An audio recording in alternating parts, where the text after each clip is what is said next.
Kompas, inspiring the world. Dari 31 pelaku tawuran yang mengakibatkan seorang anak meninggal dunia, 6 tersangka merupakan pelaku penganiayaan terhadap korban AF, 15 tahun pelajar SMP, warga Kecamatan Slawi yang merupakan anak anggota DPRD Kabupaten Tegal dari fraksi Partai Kebangkitan Bangsa atau PKB.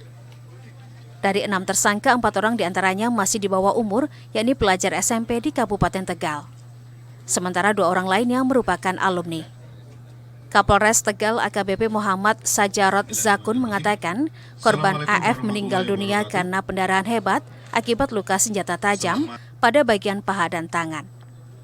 Korban ditemukan terluka parah dan meninggal saat penanganan medis di RSUD Dr. Susilo Slawi.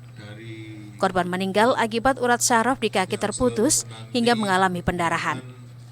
Ke-6 tersangka penganiayaan yakni RDA 17 tahun, RS 17 tahun, EAP 16 tahun, IZM 15 tahun, J 13 tahun, dan DA 17 tahun, ke-6-nya adalah pelajar SMK dan SMP. Polisi menyita sejumlah barang bukti 3 buah celurit, 1 buah gobang sisir, dan 1 buah samurai. Sedangkan barang bukti lain berupa handphone untuk berkomunikasi dengan teman-temannya serta sepeda motor tersangka. Arteri, ya, yang di bagian paha, ya, kaki itu putus sehingga terjadi pendarahan hebat di sana, mengakibatkan korban kehabisan darah, ya, sehingga yang bersangkutan tidak tertolong. Karena selain luka bacok di kaki atau paha tadi, banyak juga luka-luka yang lainnya di bagian tangan dan jari.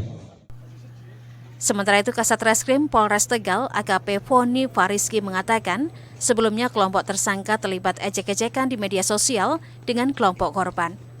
Kedua kelompok ini lalu bertemu di Jalan Lingkar, Kota Slawi, namun karena kalah jumlah, anggota kelompok melarikan diri hingga meninggalkan korban seorang diri. Pelaku utama itu berjumlah sekitar 31 orang, ya, yang mana kejadian ini berdasarkan dari saling ejek-mengejek, kemudian tantang menggunakan media sosial, ya, tantangan menggunakan media sosial, sehingga mereka ini melakukan perjanjian untuk ketemu, kemudian melakukan aksi tawuran.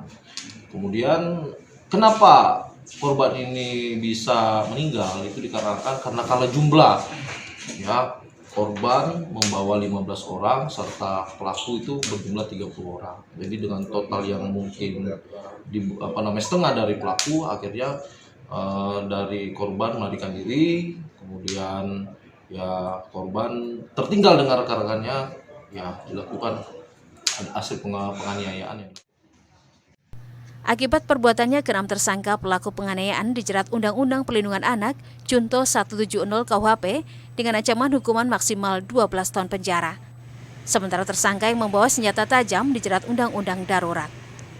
Yuli Hardianto, Kompas TV, Tegal, Jawa Tengah.